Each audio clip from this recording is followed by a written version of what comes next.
রে, মাছ নিবি না?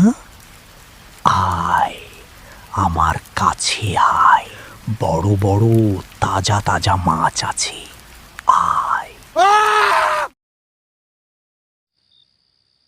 ওগো, আজ বর্ষার রাতটা বড় ভয়ঙ্কর লাগছে। কি গো, আজ মাছ ধরতে না গেলে কি হয় না?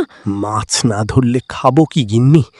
তুমি তো সবই জানো, অভাবের সংসার, আর এটা তো আমার পেশা। কেন জানি বুকটা দুরু দুরু করছে। তুমি বোঝো না কেন, আমার মনটা কেমন জানি কু ডাকছে।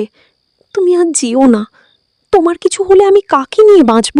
ওসব অলক্ষণে কথা বলো না গিন্নি, আমার কিচ্ছু হবে না, তুমি ভেবো না।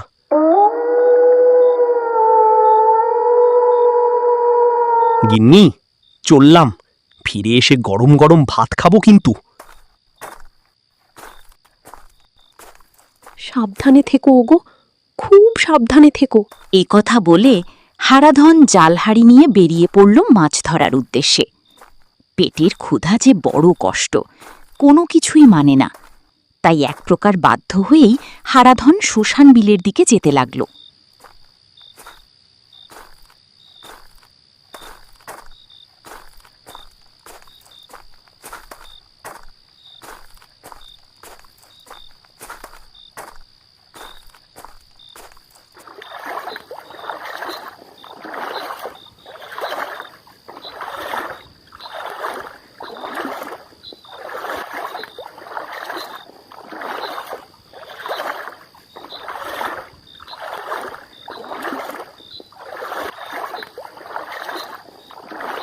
আজ তো তেমন মাছই পেলাম না, অনেক রাত হলো। যাই, বাড়ি ফিরে যাই, গিন্নি আবার চিন্তা করছে।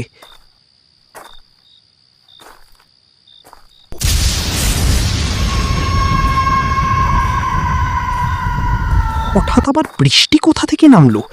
আশেপাশে তো কাউকে দেখতে পাচ্ছি না, তাড়াতাড়ি পা চালাতে হবে।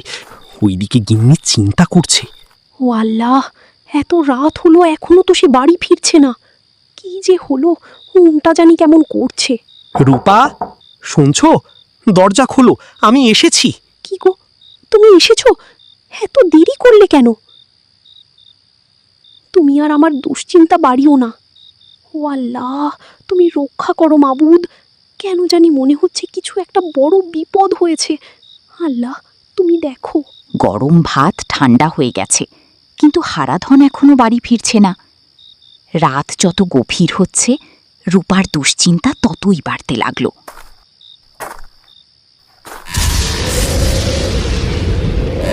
আকাশে বিদ্যুৎ চমকাচ্ছে, চারিদিকে ঝড়ো হাওয়া, ভয়ঙ্কর রাত। হারাধন হাঁটতে হাঁটতে খেয়াল করল তার হাঁড়িটা ধীরে ধীরে হালকা হয়ে যাচ্ছে। সে তখনই হাঁড়িটার ভিতরে দেখতেই তার চোখ কপালে উঠে গেল। সে যে এত কষ্ট করে মাছগুলো ধরেছিল, তার একটাও নেই। তার মনে হলো তার পেছনে কেউ দাঁড়িয়ে আছে।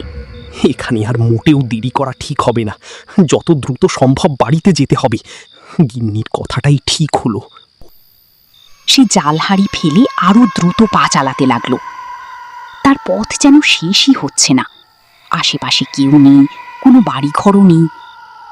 একটা সময় সে কাটা বাগান শ্মশানে গিয়ে পৌঁছালো। সেখানে গিয়ে সে দেখে একটা চিতা জ্বলছে। তার সামনে বসে দুইটা কালো ছায়া তার ধরা মাছগুলো মজা করে খাচ্ছে। ঠিক তার পাশে রাখা ছিল তার মাছের হাঁড়িটা। ভয়ে হারাধনের শরীর কাঁপতে শুরু করলো। সে দৌড় দেবে এমন সময় নিচে থেকে কেউ যেন তার পা ধরে রেখেছে। সে অনেক চেষ্টা করেও বের হতে পারছে না। হঠাৎ পিছন থেকে একটা কালো ছায়া বেরিয়ে এলো। কি রে, গরম ভাত খাবি? আয়, কাছে আয়, এখানে গরম ভাত আছে। সে মনে মনে ভাবতে লাগলো, আজ মনে হয় তার শেষ রক্ষা হবে না। তোকে আজকে আমার হাত থেকে কেউ বাঁচাতে পারবে না রে।